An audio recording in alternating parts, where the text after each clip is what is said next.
പരിശുദ്ധ പരമദിവ്യകാരുണ്യത്തിന് എന്നേരവും ആരാധനയും സ്തുതിയും പുകഴ്ചയും ഉണ്ടായിരിക്കട്ടെ. Praise the Lord. എൻ്റെ പേര് ആര്യ. ഞാൻ എറണാകുളത്ത് നിന്ന് വരുന്നു. ഞാൻ 2023 12th പാസ് ഔട്ട് ആയത്. അപ്പോൾ തൊട്ടിട്ട് ഞാൻ എൻ്റെ ഇഷ്ടപ്രകാരം ഞാൻ ജർമ്മൻ പഠിക്കാൻ സ്റ്റാർട്ട് ചെയ്തു. അപ്പോൾ വീട്ടുകാർക്കാണെങ്കിലും ഡിഗ്രിക്ക് എന്തെങ്കിലും വിടണമെന്നായിരുന്നു. എനിക്കാണെങ്കിലും BCA എടുക്കണമെന്നുണ്ടായിരുന്നു. പക്ഷേ എന്നാലും ജർമ്മനി പോയി എനിക്ക് അബ്രോഡ് സ്റ്റഡീസിനോട് താല്പര്യം ഉണ്ടായിരുന്നു പണ്ട് തൊട്ടേ. അപ്പോൾ ഞാൻ ജർമ്മൻ പഠിക്കാൻ സ്റ്റാർട്ട് ചെയ്തു. എൻ്റെ വീട്ടിലാണെങ്കിലും അമ്മയാണ് ഫസ്റ്റ് ഉടമ്പടി എടുക്കുന്നത്. അത് 2019 അമ്മ ഉടമ്പടി സ്റ്റാർട്ട് ചെയ്യുന്നത്. പക്ഷേ ആ ഒരു ടൈമിൽ ഇതിൻ്റെ സീരിയസ്നെസ് എന്താണെന്ന് അറിയാണ്ട് ഞങ്ങളത് ഡ്രോപ്പ് ചെയ്തില്ല. അത് പതുക്കെ അങ്ങ് പോയി, കൂട്ടത്തിൽ കൂടാണ്ട് അങ്ങ് പോയി. പിന്നെയാണ് അമ്മ ഉടമ്പടി പിന്നെയും സ്റ്റാർട്ട് ചെയ്തു 2023. സോ അമ്മ വീട്ടിലിരുന്ന് സാക്ഷ്യങ്ങൾ കേൾക്കും, പ്രാർത്ഥന ചൊല്ലും, അത് കഴിഞ്ഞിട്ട് സാക്ഷ്യങ്ങൾ കേൾക്കും. അപ്പോൾ ഞാൻ എന്നും ഈ ഡെയിലി ഇത് തന്നെ ആയപ്പോൾ ഞാൻ ചോദിച്ചു, എന്തിനാ ഇങ്ങനെ മറ്റുള്ളവരുടെ സാക്ഷ്യം കേൾക്കുന്നത്, മറ്റുള്ളവരുടെ കേട്ടിട്ട് നമുക്ക് എന്ത് കിട്ടാനാ എന്നിങ്ങനെ ചോദിച്ചു. അപ്പോൾ അമ്മ പറഞ്ഞു അതിന് മാപ്പ് പറയും എന്നൊക്കെ ചോദിച്ചപ്പോഴത്തേക്ക് എനിക്ക് അതിൻ്റെ ആ ഒരു സീരിയസ്നെസ് എന്താണെന്നോ ഒന്നും അറിയാണ്ട് ഇങ്ങനെ ഇരിക്കുകയായിരുന്നു. പക്ഷെ ഞാൻ കുഞ്ഞിലേ തൊട്ടേ ക്രിസ്ത്യൻ സ്കൂളിലാണ് ഞാൻ പഠിച്ചതും. LKG സെക്ഷൻ തൊട്ടിട്ട് ക്രിസ്ത്യൻ സ്കൂളിലൊക്കെയാണ് ഞാൻ പഠിച്ചതും വളർന്നതും ഒക്കെ.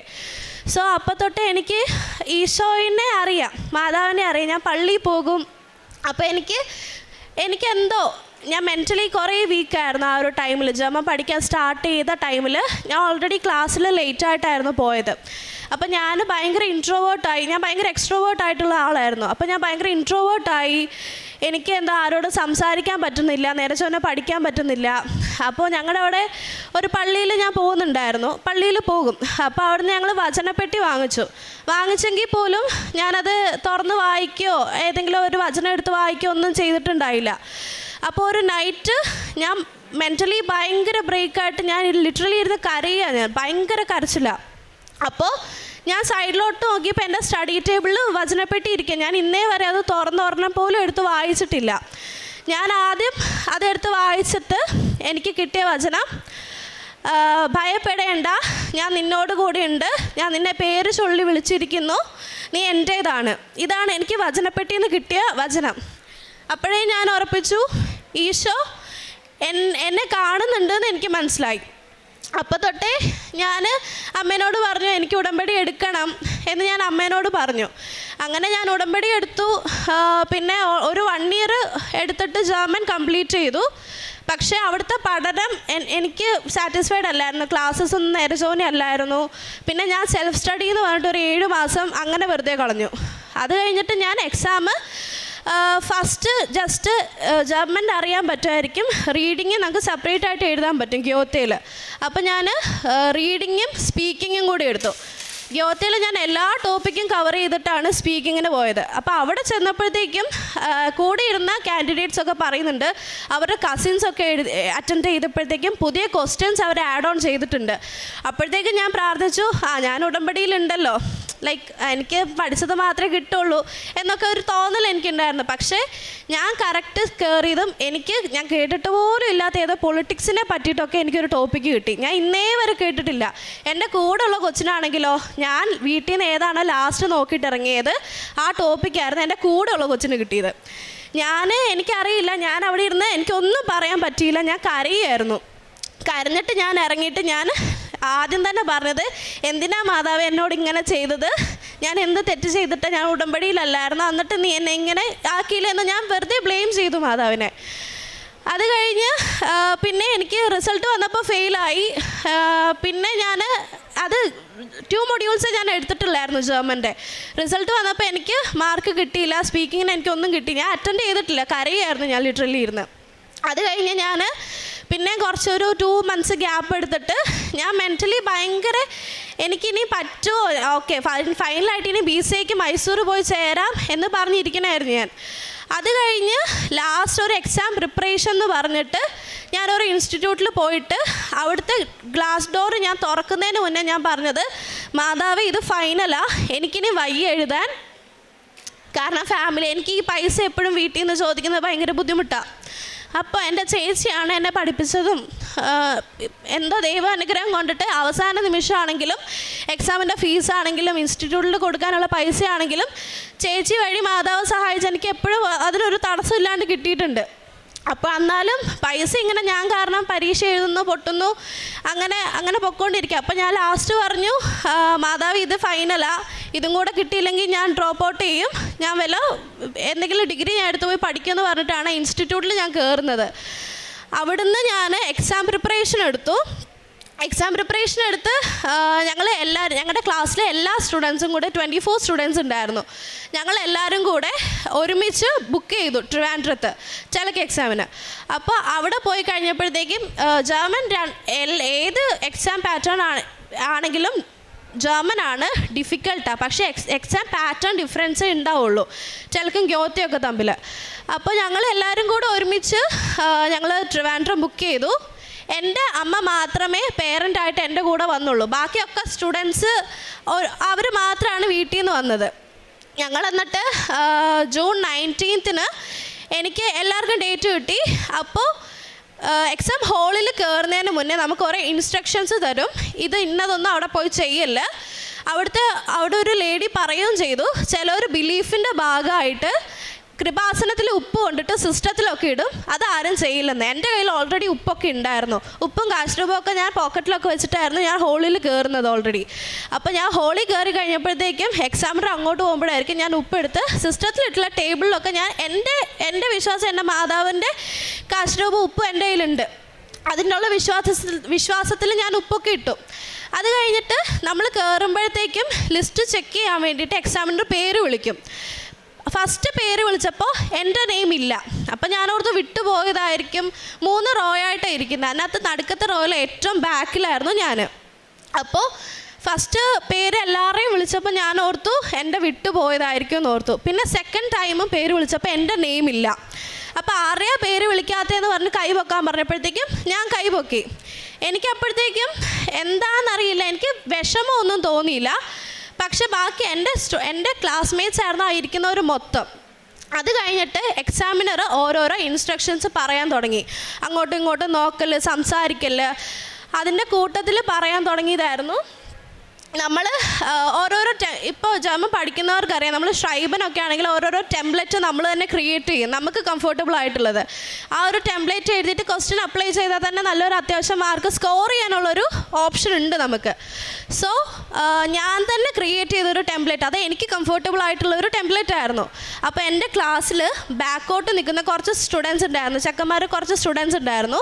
അപ്പോൾ എന്നെ പഠിപ്പിക്കുന്ന ആൾ അവർക്കൊരു ഹെൽപ്ഫുൾ ആയിക്കോട്ടെ എന്ന് ഓർത്തിട്ട് ഞാൻ ക്രിയേറ്റ് ചെയ്ത ടെംപ്ലേറ്റ് അവർക്കും കൂടെ പഠിക്കാൻ കൊടുത്തു. അപ്പോൾ ക്ലാസ്സിലൊരു 75% എൻ്റെ കൂടെയുള്ള ക്ലാസ്മേറ്റ്സ് എൻ്റെ തന്നെ ടെംപ്ലേറ്റ് പഠിച്ചിട്ടുണ്ടായിരുന്നു. അത് കഴിഞ്ഞ് എക്സാം ഹാളിൽ നിന്നപ്പോൾ എക്സാമിനർ പറയുന്നത്, ഒരേ സെൻറ്റൻസ് തന്നെ ഒന്നിൽ കൂടുതലുള്ള സിസ്റ്റത്തിൽ വന്നിട്ടുണ്ടെങ്കിൽ സിസ്റ്റം അത് ഡിക്റ്റേറ്റ് ചെയ്തിട്ട് 0 ആക്കി കളയുമെന്ന് പറഞ്ഞു. അപ്പോൾ ഞാൻ നന്ദി പറഞ്ഞ് എനിക്ക് സങ്കടം കൊണ്ടല്ല, ഞാൻ മാതാവിനോട് നന്ദിയാണ് പറഞ്ഞ് കരഞ്ഞുകൊണ്ടിരുന്നത്. കാരണം എൻ്റെ പേര് മാത്രമാണ് അതിനകത്ത് വിളിക്കാണ്ടിരുന്നത്. ഇപ്പം എൻ്റെ പേരും കൂടെ അതിനകത്ത് ഉണ്ടായിരുന്നെങ്കിൽ 0 ആയി പോയേനെ. എന്നിട്ട് ഞാൻ അവിടെ ലിറ്ററലി ഇരുന്ന് കരഞ്ഞപ്പോൾ അവിടുത്തെ എക്സാം ഹാളിലിരുന്ന എക്സാമിനറിന് ആരോടും മിണ്ടാൻ പറ്റില്ല.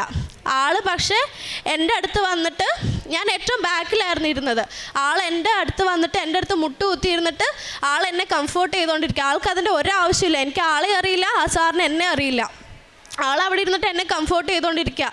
ആര്യയുടെ പ്രശ്നമല്ല, ഇവിടുത്തെയും പ്രശ്നമല്ല, അത് ജർമ്മനിയിൽ അവിടുത്തെ എക്സാം സെൻറ്ററിൽ ആര്യയുടെ പേര് വരാത്തതിൻ്റെ കുഴപ്പമാണ്. അപ്പോഴേ ഞാൻ പറഞ്ഞു എനിക്ക് സങ്കടമൊന്നുമില്ല, പക്ഷേ ചോദിച്ചു സ്പീക്കിംഗ് ഇന്ന് അറ്റൻഡ് ചെയ്യാൻ പറ്റുമെന്ന് പറഞ്ഞു. ആഫ്റ്റർ 2 PM സ്പീക്കിംഗ് അറ്റൻഡ് ചെയ്യാൻ പറ്റുമെന്ന് പറഞ്ഞു. അത് കഴിഞ്ഞ് ഒരു ലഞ്ച് ബ്രേക്ക് ഉണ്ടായിരുന്നു, 1/2 hour. അപ്പോൾ ഞാനാണെങ്കിൽ പുറത്തിറങ്ങിയ ആ ഒരു ടൈമിൽ ഈ സാറ് അങ്ങോട്ടും ഇങ്ങോട്ടും കിടന്ന് ഓടുന്നുണ്ട്. അപ്പോഴത്തേക്ക് അമ്മേനെ വിളിച്ചു. എൻ്റെ അമ്മ മാത്രമേ പേരൻ്റായിട്ട് വന്നുള്ളൂ. അമ്മയാണെങ്കിൽ പുറത്തിരുന്നിട്ട് എപ്പോഴും ജപമാല ചൊല്ലിക്കൊണ്ടിരിക്കും. ഞാൻ എവിടെ എക്സാമിന് പോയാലും എൻ്റെ കൂടെ വന്നിട്ട് എപ്പോഴും അമ്മ ജപമാല ചൊല്ലിക്കൊണ്ട് പുറത്തിരിക്കുക ചെയ്യുന്നത്. അപ്പോൾ അമ്മയ്ക്ക് പെട്ടെന്ന് ടെൻഷൻ കയറി. ഞങ്ങൾ ഓൾറെഡി റിട്ടേൺ ടിക്കറ്റൊക്കെ ബുക്ക് ചെയ്തതായിരുന്നു. അപ്പോൾ സാറ് പറഞ്ഞ് മനസ്സിലാക്കി, ഒരു ദിവസം കൂടെ സ്റ്റേ ചെയ്യേണ്ടി വരും എന്ന് പറഞ്ഞ് മനസ്സിലാക്കി. അത് കഴിഞ്ഞ് അന്ന് രാത്രി ഞാൻ സ്റ്റേ ചെയ്ത് റീഡിംഗ് ഒക്കെ ആണെങ്കിലും അറിയാം, നമ്മൾ ആദ്യം കുറേ പ്രാക്ടീസ് ചെയ്യാനുള്ള കുറേ മെറ്റീരിയൽസ് നമുക്കുണ്ട്. സോ അത് ഞാൻ പ്രാക്ടീസ് ചെയ്ത് അന്ന് രാത്രി തന്നെ ഇരുന്ന് ഞാൻ കുറേ പ്രാക്ടീസ് ചെയ്തു, റിവൈൻഡ് ചെയ്തു, കുറേ ക്വസ്റ്റ്യൻസ് വർക്കൗട്ട് ചെയ്തുകൊണ്ടിരുന്നു. അത് കഴിഞ്ഞ് പിറ്റേ ദിവസം രാവിലെ ഈ സാർ എന്നെ വിളിച്ച്, സാറും അവിടുത്തെ ഡയറക്ടറും തമ്മിലുള്ള ചാറ്റ് കാണിച്ചുകൊണ്ടിരിക്കുക. ഹീ ലിറ്ററലി ലൈക്ക് എനിക്ക് വേണ്ടിയിട്ട് റിക്വസ്റ്റ് ചെയ്തു. എന്നെ അറിയുക പോലും ഇല്ല ആൾക്ക്, പക്ഷേ എനിക്ക് വേണ്ടിയിട്ട് ആൾ റിക്വസ്റ്റ് ചെയ്ത് താങ്ക് ഗോഡ് എന്നൊക്കെ പറഞ്ഞിട്ടുള്ള മെസ്സേജ് എനിക്ക് കാണിച്ചു തന്നു ആ സാറ്. ആൻഡ് എനിക്ക് അന്ന് റൈറ്റിങ്ങിൻ്റെ എക്സാമിന് കയറി കഴിഞ്ഞപ്പോഴത്തേക്ക് എൻ്റെ സിസ്റ്റം അന്ന് ഓപ്പൺ ആയിട്ട് ഞാൻ ഫസ്റ്റ് കാണുന്ന ക്വസ്റ്റ്യൻ ഞാൻ തലേന്ന് രാത്രി പഠിച്ചതാണ്. തലേന്ന് രാത്രി ഞാൻ റിവൈൻഡ് ചെയ്ത ക്വസ്റ്റ്യൻസ് ആയിരുന്നു എനിക്ക് സിസ്റ്റത്തിൽ വന്നത്. അത് കഴിഞ്ഞ് എനിക്ക് അന്ന് തലേന്ന് എനിക്ക് സ്പീക്കിംഗ് ആണെങ്കിലും അടിപൊളിയായിരുന്നു. ലൈക്ക് ഞാൻ ഫസ്റ്റ് എന്നെ തന്നെയായിരുന്നു സ്പീക്കിങ്ങിന് വിളിച്ചത്. സ്പീക്കിങ്ങിന് വിളിച്ചു കഴിഞ്ഞാൽ എനിക്ക് കമ്മ്യൂണിക്കേറ്റീവ് ജർമ്മൻ ആ ടൈമിൽ ഭയങ്കര വീക്കായിരുന്നു. ലൈക്ക് അപ്പോൾ എന്താണ് അക്കാഡമിക് എന്താണോ പഠിപ്പിക്കുന്നത് അത് മാത്രമായിരുന്നു, വൊക്കാബും കാര്യങ്ങളൊക്കെ എനിക്ക് അറിയുള്ളൂ. പക്ഷേ അന്ന് എനിക്ക് സിസ്റ്റത്തിൽ ഓൺലൈനായിരുന്നു. സിസ്റ്റത്തിൽ ജർമ്മൻകാരൻ ഓൺലൈനായിട്ട് വരും, നമ്മൾ 2 കാൻഡിഡേറ്റ് ഇരിക്കുകയായിരിക്കും അവിടെ. അപ്പോൾ എനിക്കെന്ന് വെച്ചാൽ എനിക്ക് നല്ല പ്രസൻസ് ഫീൽ ചെയ്യുന്നുണ്ട്. ഞാൻ ഇപ്പോഴും വിശ്വസിക്കുന്ന മാതാവ് ഈശോയാണ്. എനിക്ക് നല്ല പ്രസൻസ് ഫീൽ ചെയ്യുന്നുണ്ടായിരുന്നു. ഞാൻ ജർമ്മൻ പറയുക, ലൈക്ക് ഞാൻ പറയുന്ന സാറിന് മനസ്സിലാവുന്നുണ്ട്, സാറ് പറയുന്നത് എനിക്ക് മനസ്സിലാവുന്നുണ്ട്. എനിക്കറിയില്ല, അത് ഇറങ്ങിക്കഴിഞ്ഞിട്ട് ഞാൻ തന്നെയാണോ ഇത് പറഞ്ഞതെന്ന് എനിക്ക് അത്ഭുതമായിപ്പോയി. അതുപോലെ എന്നെക്കൊണ്ട് മാതാവ് പറയിപ്പിക്കുകയായിരുന്നു ജർമ്മൻ. അത് കഴിഞ്ഞ് ഇറങ്ങിയപ്പോഴും സാർ എന്നെ കണ്ടപ്പോൾ പറഞ്ഞു, എനിക്കറിയാം നീ പാസ്സാവുമെന്ന്. ഞാൻ പറഞ്ഞു ദൈവാനുഗ്രഹം കൊണ്ട് എനിക്ക് കുഴപ്പമില്ല എന്നൊക്കെ തോന്നി. അപ്പോൾ പറഞ്ഞു ദൈവം നിന്നെ അനുഗ്രഹിക്കും എന്നൊക്കെ. സാറൊരു ഫിലിപ്പീനായിരുന്നു. അത് കഴിഞ്ഞ് റിസൾട്ട് വന്നപ്പോഴും ഓഗസ്റ്റ് മാസത്തിൽ എൻ്റെ ഫ്രണ്ട്സിൻ്റെ ഒക്കെ റിസൾട്ട് വന്നു. അപ്പോൾ ഞാൻ ഒരു ദിവസം കഴിഞ്ഞ് എക്സാം അറ്റൻഡ് ചെയ്തത് കൊണ്ട് എൻ്റെ നല്ല ഡിലേ ആവുന്നുണ്ട്.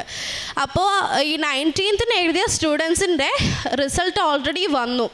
അപ്പോൾ ആളുടെ അത് പിള്ളേരുടെയൊക്കെ റിസൾട്ട് കുറേ പേരുടെ വന്നപ്പോഴത്തേക്കും എൻ്റെ ഒരു ബെസ്റ്റ് ഫ്രണ്ടിൻ്റെയും പേര് അതിനകത്തുണ്ടായിരുന്നു.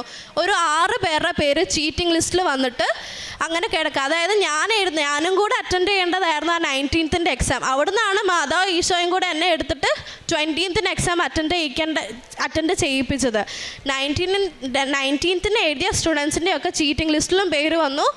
അവർക്ക് ഇനി ആ ഒരു മാർക്ക് ഒന്നിലും കാൽക്കുലേറ്റ് ചെയ്യാൻ പറ്റത്തില്ല. ഇവൻ പാസ് മാർക്ക് ഉണ്ടെങ്കിൽ പോലും ചീറ്റിംഗ് ലിസ്റ്റിൽ പേര് വന്നു അവരുടെ. അതിനകത്തു നിന്നാണ് മാതാവ് എന്നെ രക്ഷിച്ചത്. അവരുടെ റൈറ്റിംഗ് ആണെങ്കിലും 0 ആയിട്ട് കിടക്കുകയായിരുന്നു. കാരണം എൻ്റെ കുറേ പേര് പഠിച്ചിട്ടുണ്ടായിരുന്നു. സോ അതെല്ലാവരും കൂടെ എഴുതിയപ്പോഴത്തേക്കും 0 ആയി. അത് കഴിഞ്ഞ് എക്സാം പാസ്സായി. എനിക്ക് ഓഗസ്റ്റ് 7th എൻ്റെ റിസൾട്ട് വരുന്നത്. എൻ്റെ മിക്ക കാര്യങ്ങളും എൻ്റെ എക്സാം ആണെങ്കിലും ഒന്നെങ്കിൽ 7-ാം തീയതി അല്ലെങ്കിൽ ചൊവ്വാഴ്ച. ഈ ഒരു 7-ാം തീയതി ചൊവ്വാഴ്ച വെച്ചിട്ടായിരിക്കും എൻ്റെ എല്ലാ നല്ല കാര്യങ്ങളും നടക്കുന്നത്. റിസൾട്ട് വരുന്നത്, എക്സാമിന് പോകുന്നത്, അങ്ങനത്തെ ഒക്കെ കാര്യങ്ങൾ. അത് കഴിഞ്ഞിട്ട് ഞാൻ പഠിച്ചിറങ്ങിയ ഉടനെ തന്നെ എനിക്ക് ജർമ്മൻ ട്യൂട്ടറായിട്ട് ഇൻസ്റ്റിറ്റ്യൂട്ടിൽ കയറാനുള്ള ഭാഗ്യം അമ്മ മാതാവ് തന്നിട്ടുണ്ട്. പിന്നെ ജനുവരി മാസത്തിൽ ഞാൻ direct interview for April intake ഞാൻ അറ്റൻഡ് ചെയ്തിട്ടുണ്ടായിരുന്നു. അതൊരു ഡയറക്റ്റ് ഇൻ്റർവ്യൂ ആയിരുന്നു. ആ ഇൻ്റർവ്യൂ അറ്റൻഡ് ചെയ്ത് കഴിഞ്ഞപ്പോഴത്തേക്ക് എനിക്ക് നല്ല ഉറപ്പാണ്. കാരണം അത് അടിപൊളി ഇൻ്റർവ്യൂ ആയിരുന്നു. കിട്ടുമെന്ന് നല്ല ഉറപ്പാണ്, നമുക്ക് പാസ്സാവുമെന്നൊക്കെ നല്ല ഉറപ്പാണ്. അതും നല്ലൊരു സ്ഥലത്തേക്കായിരുന്നു. ഡോഷ് റെഡ് ക്രോസിൻ്റെ ജർമ്മനിയിലുള്ള റെഡ് ക്രോസിൻ്റെ ഒരു ഇതായിരുന്നു, ഹൗസ് ബിൽഡിംഗ് ഒരു ഇതായിരുന്നു, അത് പ്രോഗ്രാമായിരുന്നു. അപ്പോൾ കിട്ടുമെന്ന് ഉറപ്പായിരുന്നു. റിസൾട്ട് വന്നപ്പോഴത്തേക്കും നമ്മൾ ഗ്രൂപ്പിലിടും ഓരോരോ റിസൾട്ട്. നോക്കിയപ്പോഴത്തേക്കും വേറെ ഒരു ഏജൻസി ഉണ്ടായിരുന്നു. ആ ഏജൻസിയിലെ പിള്ളേരുടെ മാത്രം പേരായിരുന്നു ആ ലിസ്റ്റിലുണ്ടായിരുന്നത്. ഞങ്ങളുടെ പേര്, എൻ്റെ ഫ്രണ്ടും ഇൻ്റർവ്യൂ അറ്റൻഡ് ചെയ്തിട്ടുണ്ടായിരുന്നു. ഞങ്ങളുടെ 6 പേര് അതിനകത്തില്ലായിരുന്നു. ഓൾറെഡി അവർക്ക് ടൈപ്പുള്ള ഇൻസ്റ്റിറ്റ്യൂട്ട് ഏജൻസി ആയിട്ടുള്ള പിള്ളേരെ ആയിരുന്നു അവർ സെലക്ട് ആക്കിയിട്ടുണ്ടായിരുന്നത്. ഭയങ്കര മെൻ്റലി അപ്പോഴും ഭയങ്കര ഡൗൺ ആയിപ്പോയ മൊമെൻ്റ് ആയിരുന്നു. കാരണം ഞാൻ 2023 12th പാസ് ഔട്ട് ആയത്. ഓൾറെഡി 2026 ആയി. എൻ്റെ കുറേ ടൈം അങ്ങനെ എക്സാമിൻ്റെ അതും ഇതൊക്കെ ആയിട്ട് പോയിട്ടുണ്ട്. എനിക്ക് പിന്നെയും ഇനിയും സെപ്റ്റംബർ വരെ ഞാൻ വെയിറ്റ് ചെയ്ത് നിൽക്കണം മാതാവേന്ന് ഞാൻ അവിടെ ഇരുന്ന് കരഞ്ഞാണ് ഞാൻ പ്രാർത്ഥിച്ചത്. ലൈക്ക് ചങ്ക് പൊട്ടി കരയുക എന്നൊക്കെ പറഞ്ഞ ആ ഒരവസ്ഥ. രാത്രി ഉറക്കമില്ല, അങ്ങനെയൊക്കെ ഭയങ്കര.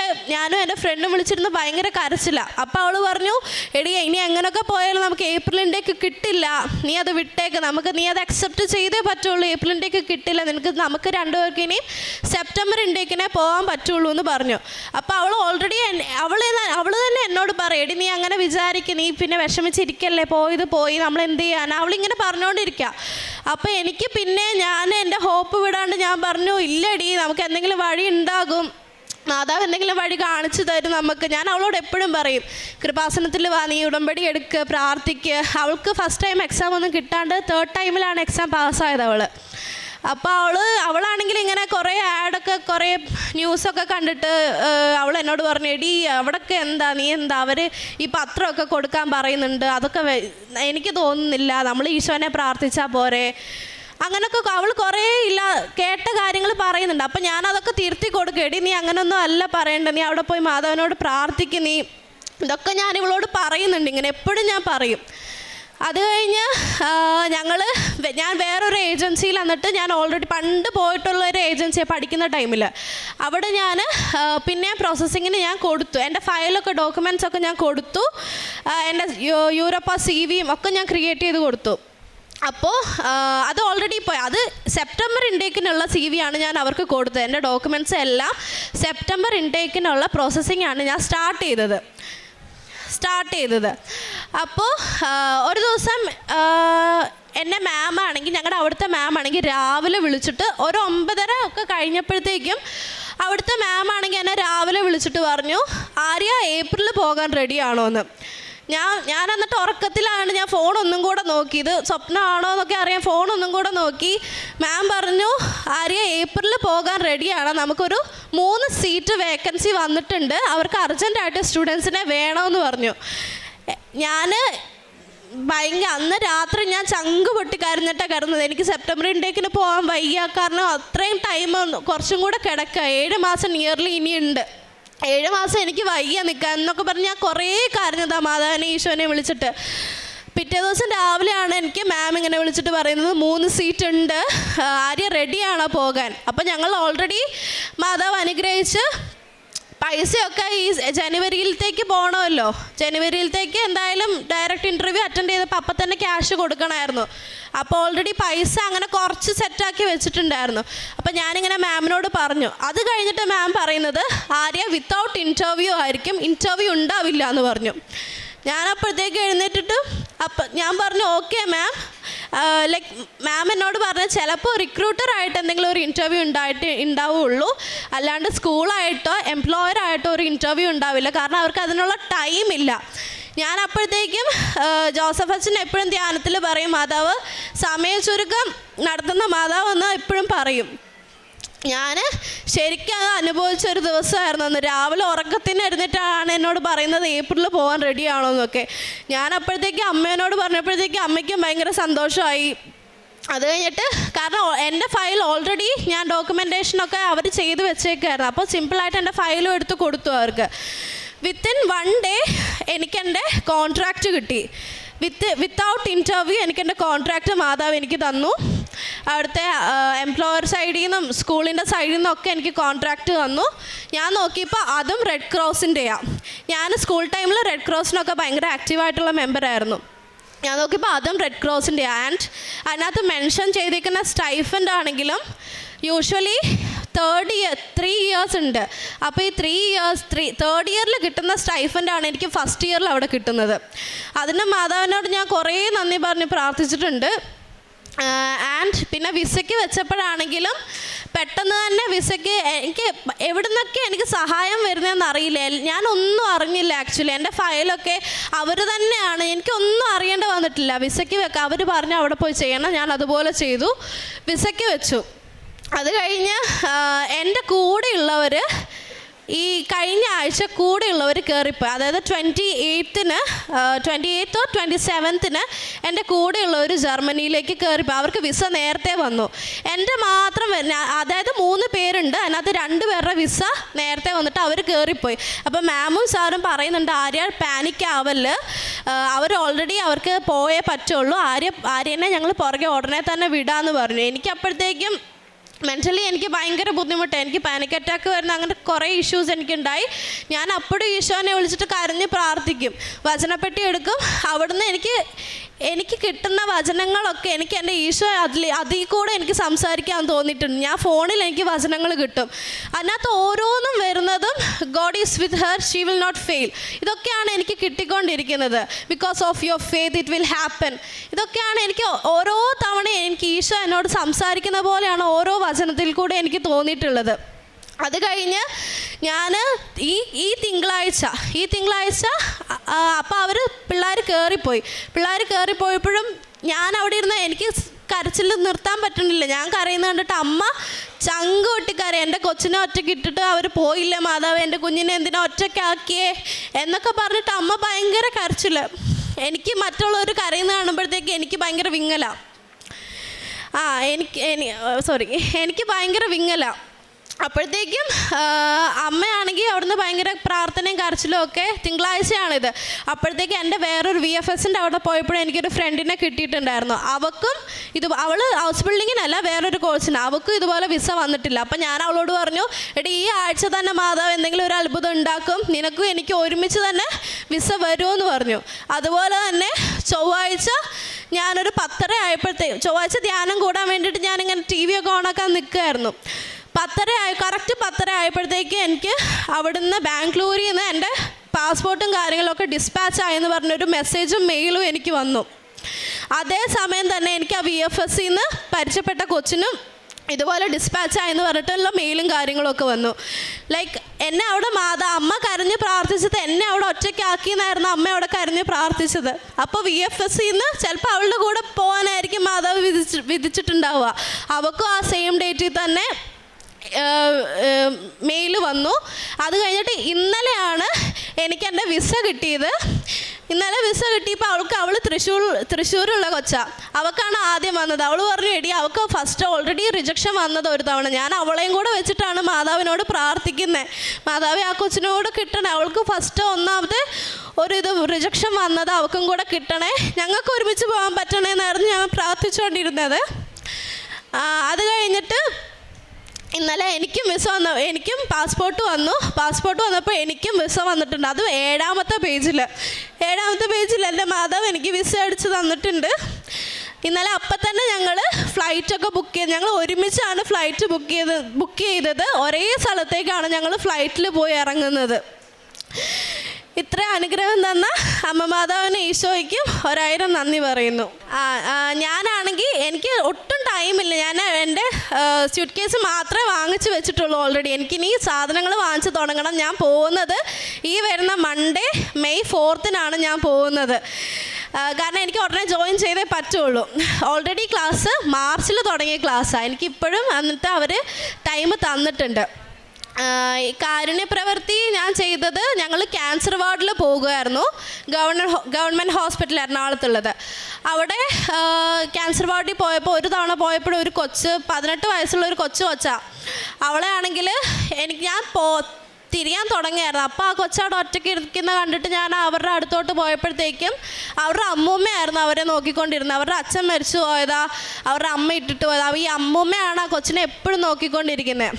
അപ്പോൾ ആ കൊച്ചിന് ഭയങ്കര ഡിപ്രഷനാണ്. എൻ്റെ തലയ്ക്കായിരുന്നു ക്യാൻസർ. അപ്പോൾ ഞാനാണെങ്കിൽ അവിടെ പിന്നെ അങ്ങോട്ട് പോകെ ദിവസം ഞാൻ ആ കൊച്ചിനെ വിസിറ്റ് ചെയ്യാൻ പോവുകയായിരുന്നു. വിസിറ്റേഴ്സ് ടൈം ഒന്നും ഇല്ലാണ്ട് എന്നെ അവർ നഴ്സുമാർ അകത്തേറ്റി വിടും. എന്നിട്ട് പറയും ആ കൊച്ചിൻ്റെ ചേച്ചി വന്നല്ലോ എന്ന് പറഞ്ഞിട്ടായിരുന്നു ആ കൊച്ച് അപ്പം എന്നോടായിരുന്നു പിന്നെ മിണ്ടി തുടങ്ങിയത്. ചിരിച്ച് ആ കൊച്ചിനൊരു സന്തോഷം, മുഖത്തൊരു സന്തോഷം എന്നെ കാണുമ്പോൾ. ഞാൻ അവിടെ ഇരുന്ന് അതിന് വേണ്ടിയിട്ട് ജപമാല ചൊല്ലും. ഉടമ്പടി എടുത്ത ശേഷമാണ് ഞാൻ ജപമാലയൊക്കെ പഠിച്ചു തുടങ്ങിയത്, ചൊല്ലാൻ തുടങ്ങിയതും ആൾക്കാർ നിയോഗം വെച്ച് പ്രാർത്ഥിക്കാൻ തുടങ്ങിയതൊക്കെ. അപ്പോൾ ആ ക്യാൻസർ വാർഡിൽ ഞാൻ ഇടയ്ക്കിടയ്ക്ക് പോകും. പറ്റുന്ന ദിവസങ്ങളിലൊക്കെ ഞാൻ പോകുമായിരുന്നു. അവിടുത്തെ ആൾക്കാർക്ക് വേണ്ടി വിളിച്ച് പ്രാർത്ഥിക്കായിരുന്നു. അവർക്ക് വയറിലൊക്കെ വേദനയുള്ളവർക്ക് എൻ്റെ കയ്യിലുള്ള തൈലം ഞാൻ മാതാവിൻ്റെ പേര് ചൊല്ലി തേക്കുമ്പോഴത്തേക്കും അവർക്ക് ഭയങ്കര അമ്മേനോടൊക്കെ വിളിച്ച് പറഞ്ഞിട്ടുണ്ട്, കൊച്ചി ഇന്നലെ പ്രാർത്ഥിച്ചപ്പോഴത്തേക്കും എൻ്റെ വേദന മാറി എന്നൊക്കെ ഒരു ആൻറ്റിയൊക്കെ പറഞ്ഞിട്ടുണ്ട്. അതായിരുന്നു ശുശ്രൂഷയായിട്ട് കാരുണ്യപ്രവർത്തനമൊക്കെ ആയിട്ട് ചെയ്തിട്ടുള്ളത്. പിന്നെ എൻ്റെ കയ്യിലിപ്പോൾ പുറത്തുനിന്നൊക്കെ വരുമ്പോഴത്തേക്കും ക്യാഷ് ഞാൻ കയ്യിൽ വെക്കുന്നത് കുറവാണ്. അപ്പോൾ ആണെങ്കിൽ ഒരു 10 രൂപ ഉള്ളെങ്കിലും ഞാനത് എന്നോട് ഞാൻ പൈസയായിട്ട് അങ്ങനെ കൊടുക്കാറുമില്ല. പക്ഷേ ഞാൻ ഫുഡ് വാങ്ങിച്ചു കൊടുക്കും. എൻ്റെ കയ്യിൽ ഇപ്പോൾ അത്ര ഉള്ളെങ്കിൽ എൻ്റെ കയ്യിലുള്ളത് കൊണ്ടിട്ട് ഞാൻ അവർക്ക് ഫുഡ് വാങ്ങിച്ചു കൊടുക്കാറുണ്ട്. അത് ഞാൻ ഉടമ്പടിക്ക് മുന്നേയും ചെയ്യുന്നുണ്ട്. ഉടമ്പടി കഴിഞ്ഞാൽ പിന്നെ കുറച്ചും കൂടി അത് ഞാൻ ചെയ്യാൻ തുടങ്ങിയിട്ടുണ്ട്. പിന്നെ പത്രമാണെങ്കിൽ എനിക്ക് പത്രം കൊടുത്തു തീർക്കാൻ പറ്റാത്തപ്പോഴൊക്കെ ഭയങ്കര വിഷമമാണ്. ഇത് ലൈക്ക് ആർക്കെങ്കിലും ഇപ്പോൾ കൊടുക്കുമ്പോഴത്തേക്കും വേണ്ട എന്ന് പറഞ്ഞ് മുഖം തിരിച്ച് പോകുമ്പോഴത്തേക്കൊക്കെ എനിക്ക് ഭയങ്കര വിഷമമാണ്. പിന്നെ കുറേ പേരൊക്കെ ഇങ്ങോട്ട് വന്ന് എനിക്ക് 2 എണ്ണം തരുമോ എന്നൊക്കെ ചോദിച്ചു കൊടുക്കുമ്പോഴത്തേക്കും ഞാൻ കൊടുക്കാറുണ്ട്. അവരത്ര എൻ്റെ ഫ്രണ്ടിന് കൊടുക്കാനാ ബന്ധുക്കൾക്ക് കൊടുക്കാനാന്നൊക്കെ പറഞ്ഞ് വാങ്ങിച്ചുകൊണ്ട് ഇങ്ങോട്ട് ചോദിച്ച് വന്ന് വാങ്ങിച്ചു പോകുമ്പോഴത്തേക്കും ഞാൻ കൊടുക്കും. എനിക്ക് സാധാരണ കൊടുക്കാതിനെക്കാട്ടും എൻ്റെ സാക്ഷ്യങ്ങൾ പറഞ്ഞ് ഞാൻ കൊടുക്കാറുണ്ട് പത്രങ്ങൾ. എൻ്റെ അനുഭവങ്ങൾ പറഞ്ഞ് ഞാൻ കൊടുക്കാറാണ് ശ്രമിക്കാറ് പത്രങ്ങൾ. ഇത്രയും ചെയ്തു തന്ന ഈശോയ്ക്കും മാതാവിനും 1000 നന്ദി പറയുന്നു.